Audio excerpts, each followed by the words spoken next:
Hi everyone! మనకి మామిడికాయల season start అయిపోయింది కదండీ! మామిడికాయ పచ్చళ్ళనేవి మంచిగా పెట్టేసుకుందాం.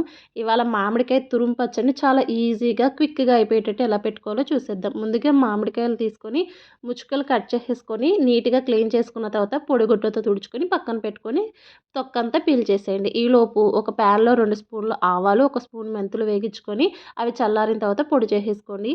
మామిడికాయలని గ్రేట్ చేసేసుకున్న తర్వాత 2 కప్స్ అయితే గనక నాకు తురుముకున్న మామిడికాయది వచ్చింది. దానికోసం అయితే పోపు పెట్టుకుందాం. ఒక పావు కప్పు మాత్రమే ఆయిల్ పోసుకోండి. తర్వాత పోపు దినుసులు వేసుకున్నాక వెల్లుల్లిని మాత్రం చిన్న చిన్న ముక్కల కింద చేసుకోండి. ఎందుకంటే తొందరగా ఊడాలి కాబట్టి. పోపంతా వేగిన తర్వాత ఇందులో పసుపు, అలాగే ఇంగువ వేసుకొని అది అయిపోయిన తర్వాత ఒక అరకప్పు కారాన్ని ఇందులో వేసుకొని కలిపేసుకున్న తర్వాత అరకప్పు కారానికి పావు కప్పు సాల్ట్ వేసుకొని తురుముకున్న మిశ్రమాన్ని ఇందులోకి యాడ్ చేసేసుకోవడమే.